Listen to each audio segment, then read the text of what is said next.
caso de la anticoncepción combinada. Y por último quedó el dispositivo intrauterino. Seguimos entonces y les cuento un poco qué me pasa con Janina. Resulta que Janina, yo puedo pensar en ella en la anticoncepción combinada. ¿Por qué no? Porque voy a lograr un mejor control del sangrado con el estrógeno, probablemente. ¿Puedo indicarle la anticoncepción combinada? Sí. ¿Puedo indicarle drospirenona? Sí, por supuesto. ¿Otras formulaciones sin estrógeno? También, que no sean vía oral. Pero fíjense, siempre y cuando no tenga contraindicaciones para los estrógenos. Recuerden que estas son las contraindicaciones, tienen la app para ver cuáles son las categorías 3, las categorías 4 para el uso de la anticoncepción combinada. Y miren de lo que me acordé respecto de Janina con nuestro caso, que resulta que Janina es fumadora y fuma más de 15 cigarrillos por día y tiene más de 35 años, con lo cual a Janina no le voy a proponer la anticoncepción combinada y sí voy a pensar en una anticoncepción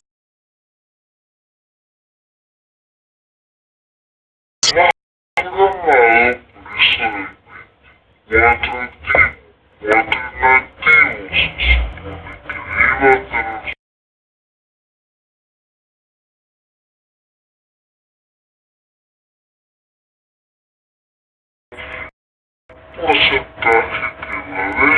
40% con la cual dropirenona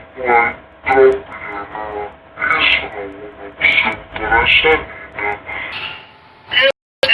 Tengan en cuenta que tiene una acción con la dropirenona, que ya la conocemos, cuando está digamos, lo típico que la vemos o la conocemos con el tinel exterior. Recordemos su efecto antiandrogénico, antipirocorticoide y que recuerden también que fue estudiada en adolescentes. Ahora, supongamos que tengo que pensar en otra posibilidad que no sea la vía oral. ¿Puede ser un implante subdérmico? Sí, puede ser, pero acuérdense que puede tener esta paciente más sangrados y no le estaría ayudando. Ahora, ¿qué pasa si sangra con el implante? Sabemos que también con el tiempo ese sangrado va a ir disminuyendo y también tengo la posibilidad de medicar, pero no nos vamos a meter en el tratamiento con el implante, sino que estamos viendo cuáles son las otras posibilidades. Y la otra posibilidad de anticoncepción a largo plazo, en el caso que quisiesen algo, digamos, más cómodo, más práctico, bueno, ¿qué pasa con un DIU hormonal? Por supuesto que con el DIU hormonal voy a lograr más control del sangrado, porque voy a disminuir el sangrado, y en el caso de que sangre, ¿cómo es el sangrado? Y bueno, con DIU hormonal es distinto. En general lo que está descrito es que son los primeros 3 a 6 meses, que hay un spotting, y que con el tiempo eso va a ir disminuyendo, y es más, voy a tener mucha chance, el 60% a lo largo de 5 años con Mirena, de que entre en falta menstrual. Pero acuérdense que Janina prefería la vía oral, por eso es que seguimos hablando de la vía oral. Entonces, concluimos nuestro caso de la usuaria de Desogestrel que presenta sangrados. Si la paciente presenta sangrados, descarté patología y sangra hace más de 3 meses. Si no, puedo proponer la anticoncepción combinada, sí. Pero si hay una contraindicación, no la voy a proponer y voy a pensar en la anticoncepción de solo progesterona. En este caso, nuestra paciente quiere la drospirenona vía oral. Vamos por la drospirenona. Sabemos que podemos utilizar también implante o DIU de levonorgestrel. Janina se decidió a la vía oral drospirenona 4 miligramos en su formulación 24 activas complementarias. Bien, seguimos con Janina, que va a volver a la consulta 6 meses después y nos cuenta que está en falta menstrual, está re preocupada, se la pasa haciéndose test de embarazo y nos está preguntando qué es lo que puede hacer para no estar con esta gran preocupación. A ver, pensemos que las mujeres tienen distintas actitudes según los distintos trabajos publicados sobre la falta menstrual a la menor. Entonces, algunas, y depende de la población, están requete contentas con la falta menstrual, trabajos de Alison Edelman de Estados Unidos, donde la mujer no quiere menstruar hoy en día, y también hay otras, digamos, otros países, otras culturas, donde por ejemplo Chile, que la mujer prefiere ver su menstruación mes a mes. Quiere decir que yo, antes de indicar un método anticonceptivo hormonal, tengo que asesorar sobre la posibilidad de la falta menstrual, explicarle qué le va a pasar con el método anticonceptivo con anticipación y va a lograr una mejor adherencia. La tengo que tranquilizar respecto a que esto no es un embarazo, que no tiene nada que ver con la eficacia, que no tiene nada que ver con la fertilidad futura. Entonces es importante charlar, escucharla, y si vamos a pensar qué pasa con desogestrel y versus trospirenona con la ausencia del sangrado, con trospirenona esta paciente vino con amenorrea. ¿Y por qué? Bueno, porque según los trabajos justamente que han comparado ambos anticonceptivos vía oral, lo que se vio es que la amenorrea con trospirenona es del 30% al principio y del 40% en el ciclo número 6. Quiere decir que tengo grandes chances de que entre en falta menstrual. Ahora, con desogestrel, la amenorrea va a verse en un 20% de ellas. Con lo cual, acá hay un trabajo interesante de Mitchell y Romer, donde compararon ambos métodos, ambas progesteronas, ambos gestágenos. Los perfiles de sangrado son distintos porque el porcentaje de mujeres con sangrado hispótico fue menor, en la que utilizó drospirenona 4 miligramos versus desogestrel 75. Y la cantidad de días promedio de sangrado hispótico bajó de 10 días si comparo la drospirenona versus el desogestrel, con lo cual la diferencia en cuanto a sangrado fue estadísticamente significativa entre un método y otro. Muchísimas gracias y espero que les haya gustado. Muchísimas gracias, doctora Amparana, excelente la presentación. Y bueno, ya para el final de las 3 presentaciones daremos lugar a las preguntas. Ahora vamos a continuar con nuestra segunda disertante, la doctora Lorena Bosa, con el tema de anticoncepción en la transición a la menopausia, estrategias, prácticas y desafíos clínicos. Doctora Bosa, si ya puedes compartir pantalla. Bueno, buenas tardes, buenas noches. Ahí está. Buenas tardes, buenas noches a todos. La verdad que es un placer para mí estar viendo un montón de colegas y amigos del otro lado, y básicamente estamos reunidos acá para conmemorar el Día Mundial de la Anticoncepción. Y bueno, ¿qué es este día? Que es una oportunidad para poder reflexionar sobre la salud sexual y reproductiva de las mujeres en todo el mundo. Y es un placer no solamente contar con colegas de Argentina, sino había un montón de colegas de Chile, de Uruguay, de Paraguay, me escribieron de México. Así que bueno, feliz por la convocatoria, y para no demorarnos más, bueno, agradecerles a todos los que están del otro lado y obviamente al laboratorio por acompañarnos en este proyecto. El tema del que vamos a hablar hoy es anticoncepción en la transición, y la idea es hacerlo, plantearlo con los diferentes desafíos clínicos que tenemos durante la consulta, tanto obviamente en un consultorio de planificación familiar o de climaterio. Yo, además de hacer planificación familiar, hago climaterio en el hospital. Entonces, básicamente lo que tenemos que entender que en esta etapa de la vida hay algunas cuestiones que tenemos que tener en cuenta a la hora de poder asesorar y de poder ayudar a las pacientes durante esta etapa. Entendemos que la fertilidad obviamente está disminuida. Sabemos que la fertilidad disminuye en las mujeres mayores a 35 años, que por otro lado, si logran embarazar, obviamente que embarazar es más difícil, pero que si lo logran, los embarazos son más complicados, tanto hay mayor patología materna como fetal. Y por otro lado, entender que hay más riesgo del embarazo no planificado, no intencionado en esta etapa de la vida, en ambos extremos de la edad reproductiva, y es algo que tenemos que tener en cuenta. Por otro lado, que en esta etapa pueden aparecer síntomas que hay que tener en cuenta a la hora de poder asesorar cuál va a ser el mejor método anticonceptivo para nuestro paciente. Y acá nos referimos a los ciclos menstruales irregulares, a los sangrados menstruales abundantes que podrían ocurrir, a la aparición de los síntomas vasomotores como los sofocos, a la disminución de la libido, que puede aparecer sequedad vaginal, dolor con las relaciones, y bueno, por supuesto, alteraciones del ánimo o irritabilidad o dificultades para dormir. Y por otro lado, sabemos que a mayor edad también más riesgos de algunas patologías, tanto mayor riesgo de enfermedad cardiovascular, de enfermedad metabólica y obviamente también mayor riesgo oncológico, con lo cual hay que tener en cuenta los riesgos a la hora de asesorar. Por otro lado, también tenemos que saber que durante esta etapa de la vida hay falsas creencias, hay mitos que tenemos que derribar. Y el principal es que, bueno, en esta etapa no me voy a embarazar, entonces no necesito anticoncepción. Esto lo escuchamos diariamente en el consultorio. Por otro lado, que la anticoncepción hormonal es peligrosa en la premenopausia, en la peri, en esta etapa de transición. Hay un montón de pacientes que llegan a nuestro consultorio contándonos que me mandó mi ginecóloga para que cambiemos el método anticonceptivo porque ya tengo más de 40. Por otro lado, que las mujeres mayores ya no pueden usar DIU o que no pueden usar anticonceptivos concretamente hormonales combinados porque están en la transición, o que los métodos naturales son suficientes porque total ya la fertilidad la tengo disminuida. Y por otro lado, y es muy importante derribar también este mito, que las mujeres en la transición no tienen sexo frecuentemente. Es algo que hay que tener en cuenta. Las mujeres a esta edad también tenemos relaciones y está bien que nos cuidemos. Por otro lado, tenemos desafíos, porque obviamente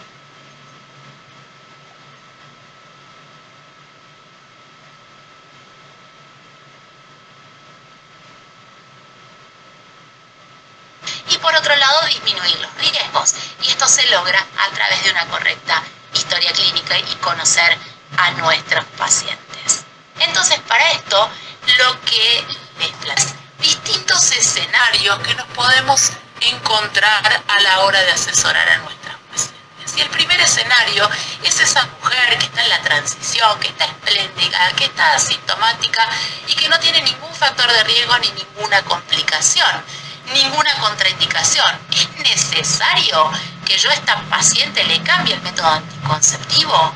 ¿O puede usar cualquiera? Bueno, básicamente la respuesta acá es que en este caso la paciente podrá elegir qué método anticonceptivo considera que es el más adecuado para ella.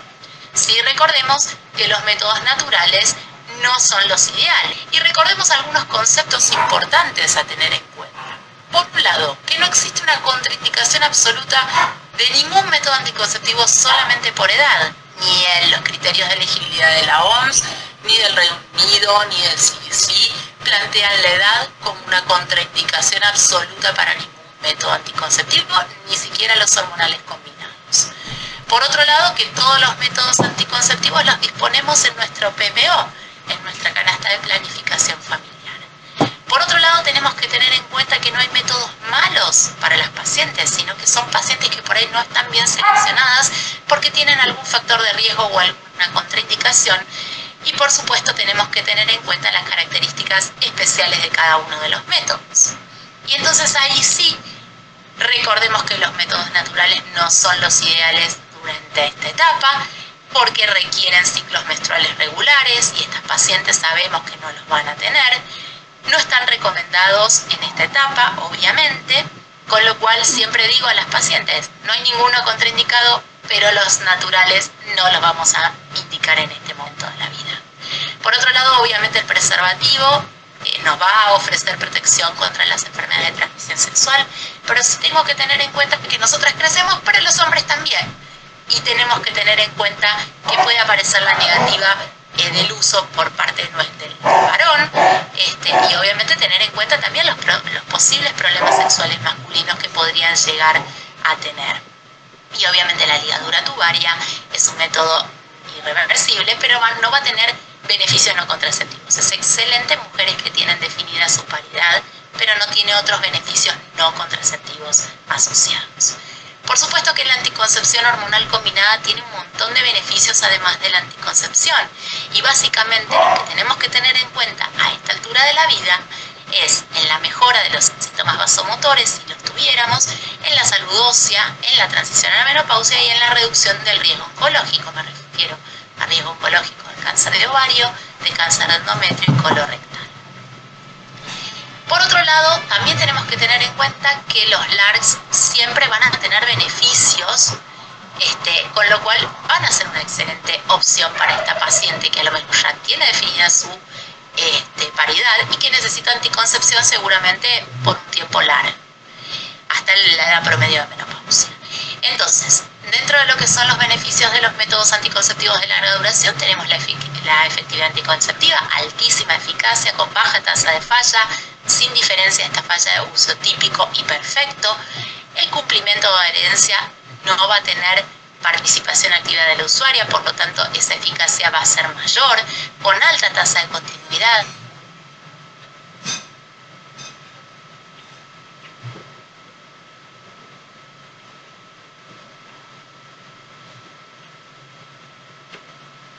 A discontinuarlos. Por supuesto que tenemos que... Disculpame, Dani, Lore, no sé si nos escuchás.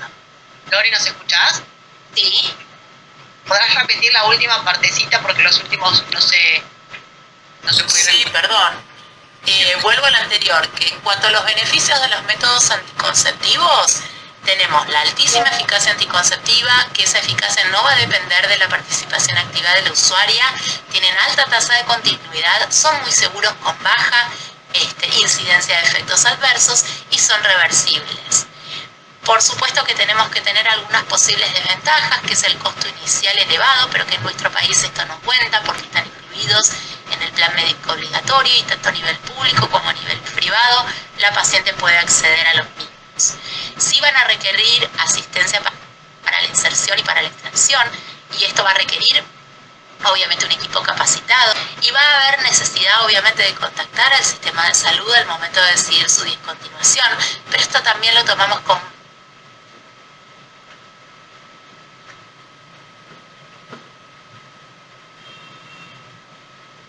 Lore, se te está y ahora cortando el audio de vuelta. estoy desde Chile, con lo cual no ¿Puedes sé. apagar la cámara si la tenés prendida para que te use menos datos? O menos Esa es una buena medida. Sí. Bien.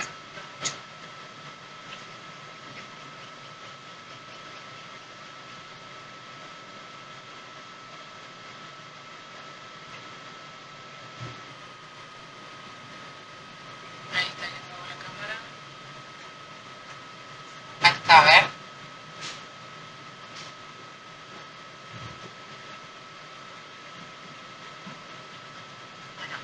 ¿Me escuchan? ¿Ahora sí? Sí, Lore, dale, perfecto. La segunda paciente entonces que les traigo es una paciente que está en la transición, que está sintomática y que no tiene factores de riesgo ni contraindicaciones. Y acá la sintomatología que presenta nuestra paciente es ciclos menstruales irregulares con tendencia a la oligomenorrea. Esto es sumamente frecuente en esta etapa de la vida. Y entonces, en esta paciente que ya tiene ciclos menstruales irregulares, ¿qué es lo que le vamos a ofrecer? Podemos ofrecerle obviamente cualquier método anticonceptivo, pero recordemos que la que mejor va a funcionar es la anticoncepción hormonal combinada. En este caso podemos elegir o con etinilestradiol o con estradiol. Por otro lado, si la sintomatología, además de esta paciente, fuese la aparición de los síntomas vasomotores como los sofocos leves o sofocos moderados, recordemos que los sofocos leves son cuando la paciente presenta calor, moderado es cuando tiene calor más transpiración, severo es cuando tienen calor más transpiración y deben frenar la actividad que estaban realizando, y los sofocos nocturnos son los que despiertan a nuestra paciente por la noche. En este caso, lo que les planteo es 1. Preservativo, 2. Anticoncepción hormonal combinada con etinilestradiol, 3. Anticoncepción hormonal combinada con estradiol, anticoncepción libre de estrógeno, DIU de cobre o DIU de levonorgestrel con una terapia estrogénica por vía percutánea o transdérmica. Y en este caso sí me gustaría escucharlos a todos ustedes, a ver qué les parece, qué votan, escuchar a ver qué opinan de esta paciente, cuando ya la paciente tiene sofoco. ¿Qué les parece? Ezequiel, no sé si podés mandar la votación.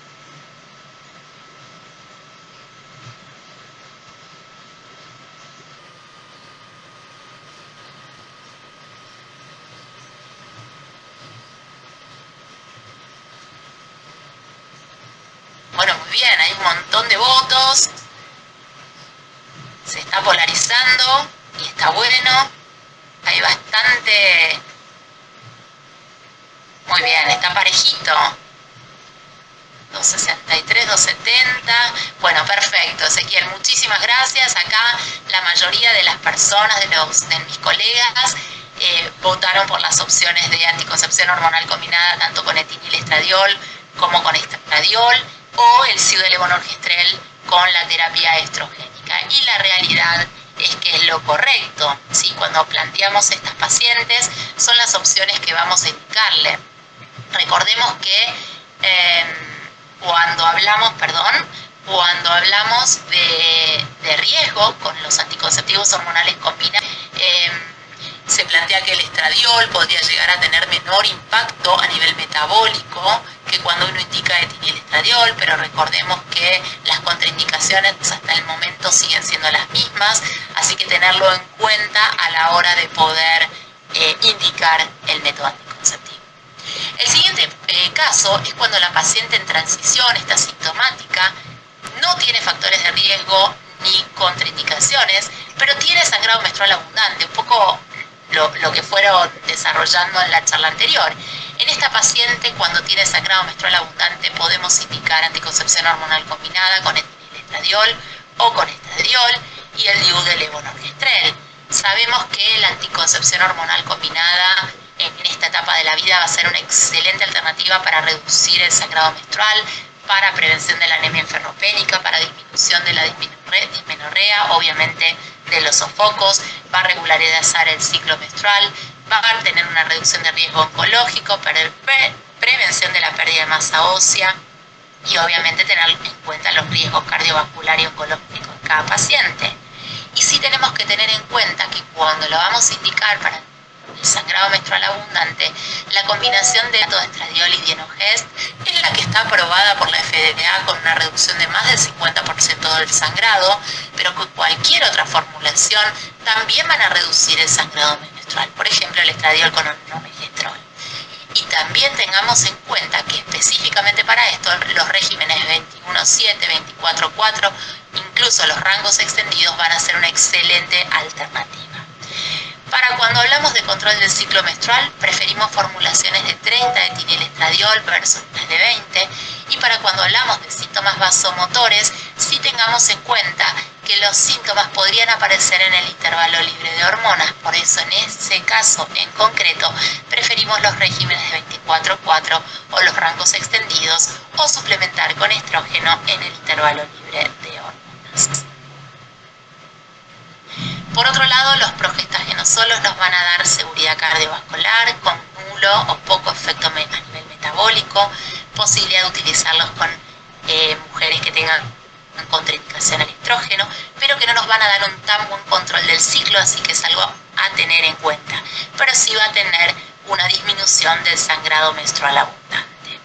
Y por supuesto el SIU de levonorgestrel va a tener excelente eficacia en la reducción del sangrado menstrual, de la dismenorrea, en la prevención de la hiperplasia endometrial y está aprobado para la terapia hormonal de la menopausia, para protección endometrial. Está aprobado por 5 años, sabemos ya que a nivel mundial está aprobado por 8 años, en nuestro país todavía no se cambió el prospecto, pero ya sabemos que se podría llegar a dejar hasta 8 años. Y acá les traigo otra paciente, que es una paciente que está asintomática, pero esta paciente ya tiene factores de riesgo y contraindicaciones. Y cuando hablamos con factores de riesgo o contraindicaciones, nos referimos a pacientes hipertensas, a pacientes que tienen migrañas con aura, pacientes que tienen antecedentes personales o familiares de trombosis, o que tienen trombofilias, o son fumadoras de más de 35 cigarrillos por día, o que tienen múltiples factores de riesgo cardiovascular. Y entonces, en esta paciente concretamente, ¿qué les vamos a ofrecer? Y acá sí, Ezequiel, te habilito nuevamente la votación, ya que quiero saber qué opinan nuestros colegas respecto a esta paciente. ¿Qué les parece?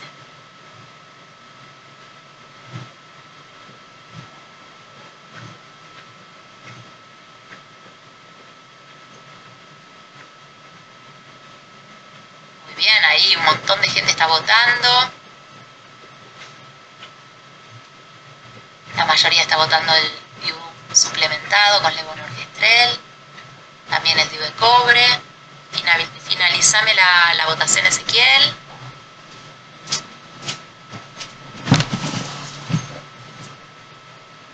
Muy bien. Y entonces, en esta paciente podríamos ofrecer, obviamente, recordemos que está asintomática, por lo tanto, Lo único que no vamos a ofrecer es anticoncepción hormonal combinada. El resto de la paciente podría utilizarlo tranquilamente, tanto el preservativo como la anticoncepción libre de estrógeno, el DIU de cobre, el DIU hormonal, el levonorgestrel o la ligadura tubaria. Serían todas opciones a tener en cuenta. Sí, obviamente que tenemos que tener en cuenta que el levonorgestrel en esta etapa de la vida nos va a dar anticoncepción y que si en algún momento en la menopausia necesito por algún motivo iniciar una terapia estrogénica, ya la paciente va a tener el progestágeno puesto, la protección endometrial colocada, con lo cual solamente tendría estrógeno. Y bueno, en estos casos, obviamente siempre seguir los criterios de elegibilidad que disponemos. La siguiente paciente, el siguiente escenario, es esa paciente que tiene sofocos moderados y que tiene factores de riesgo que van a contraindicar el uso de estrógeno por vía oral. Son esas pacientes que a lo mejor no tienen contraindicación a la vía transdérmica o percutánea, pero sí tienen contraindicación a la vía oral.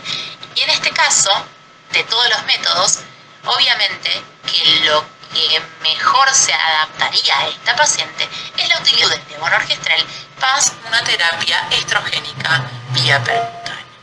Recordemos que la vía oral, cuando indica estrógeno vía oral, van a tener mayor estímulo de síntesis de proteínas hepáticas, mayor síntesis de factores de la coagulación, por lo tanto el riesgo es mayor de tromboembolismo venoso, y cuando utilizamos la vía transdérmica, el impacto a nivel de síntesis de proteínas hepáticas es menor. Entonces dejamos la vía oral para pacientes con alergias cutáneas, con hipercolesterolemia, con HDL bajo, y dejamos la vía transdérmica para pacientes tabaquistas, hipertensas, diabéticas, con hipertrigliceridemia, obesas, o con alteraciones gastrointestinales, o con litiasis, o con migraña. Y acá les presento otro escenario que simplemente lo voy a comentar porque ya vamos a tener otra presentación hablando del tema, que es esa paciente que está utilizando anticoncepción hormonal combinada y que nos consulta porque tiene sequedad vaginal y disminución de la libido.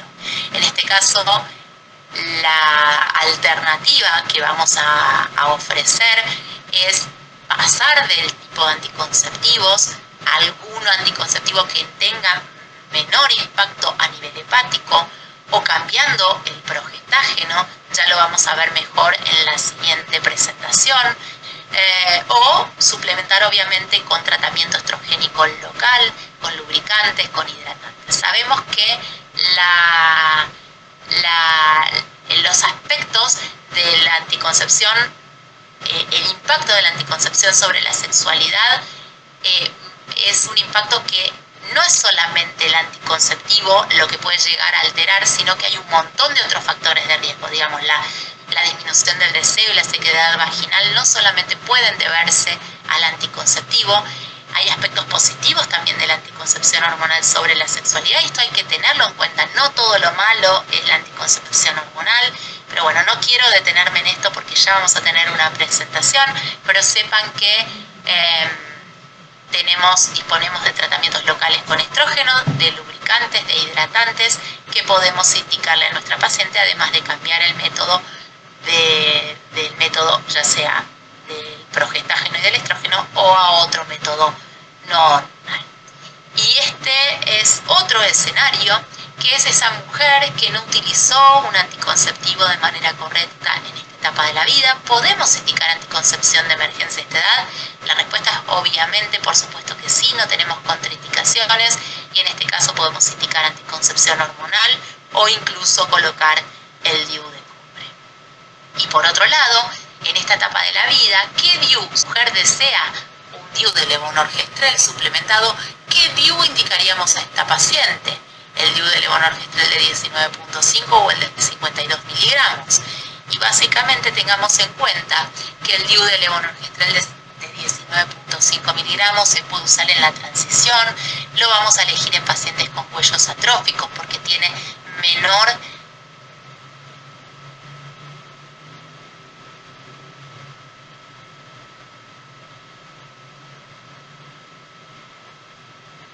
desean sagrarme.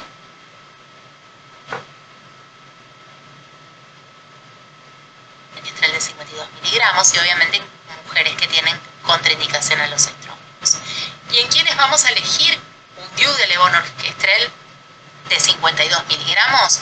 Obviamente, mujeres en la transición, como mencionaba antes, va a otorgar excelente eficacia anticonceptiva y si la tengo que suplementar con estrógeno va a ser una excelente alternativa para la terapia hormonal de la menopausia, pacientes que sangran mucho, pacientes con fallas ováricas prematuras para prevención endometrial y utilización de terapia estrogénica, pacientes que obviamente requieran el tratamiento estrogénico pero que tengan contraindicación a la vía oral y obviamente a pacientes que tengan contraindicación a estrógeno.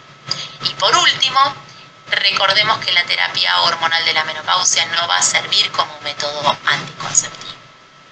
Y por último, ya para terminar, recordemos entonces que si la mujer en esta etapa no tiene contraindicaciones, vamos a elegir según las preferencias de nuestras pacientes. Si tienen contraindicaciones o alguna particularidad de la paciente, nos vamos a basar en los criterios médicos de elegibilidad que disponemos y por supuesto tengamos en cuenta que vamos a tener que maximizar los beneficios de los métodos anticonceptivos según la sintomatología que pudiera presentar nuestra paciente. Muchísimas gracias por estar del otro lado, les pido mil disculpas por la conexión, estoy en Chile así que no depende mucho de mí sino de la conexión de acá del Wi-Fi del hotel.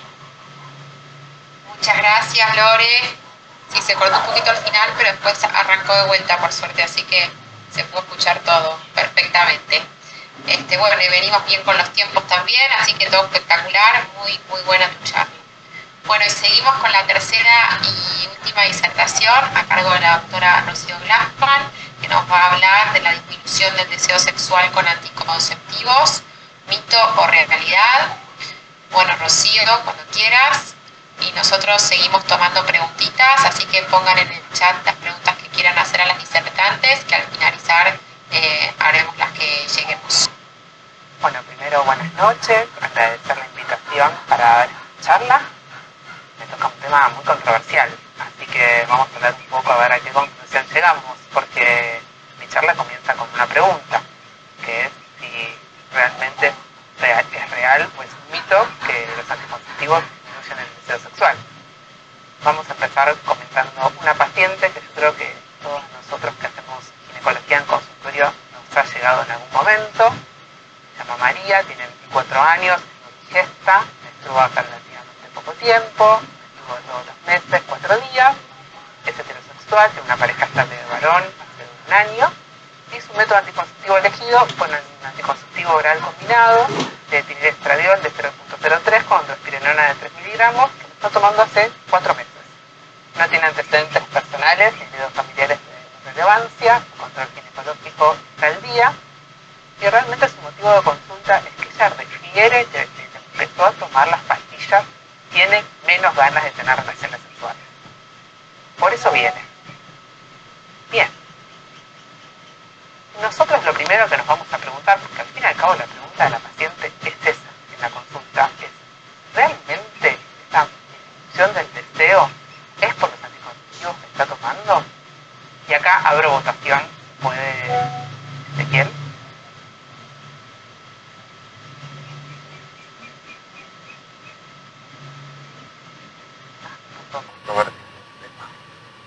¿Cómo va a ser la charla?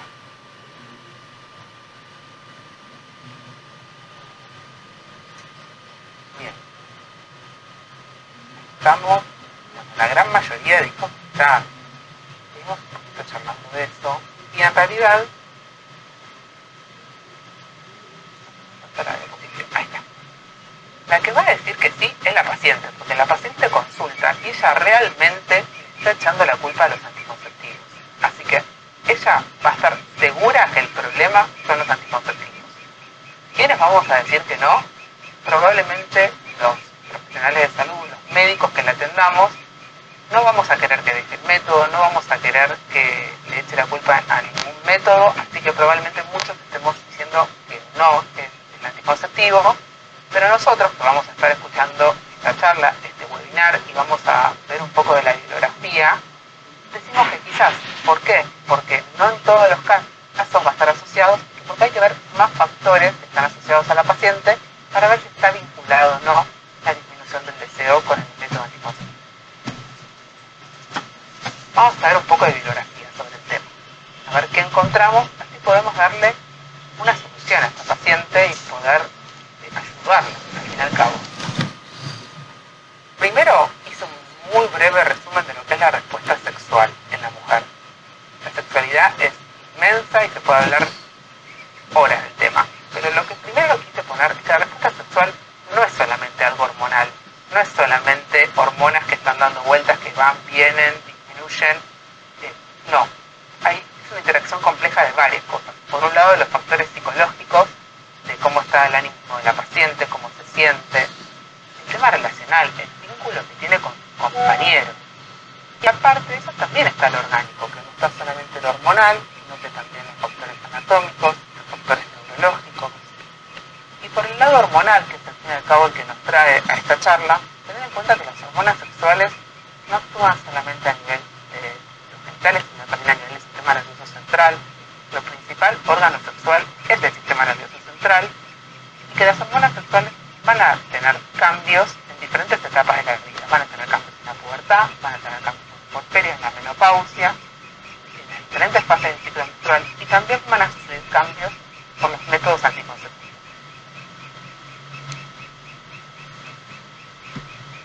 ¿Por qué nos interesa tanto hablar de esto? Justamente este webinar es por el Día Mundial de la Anticoncepción.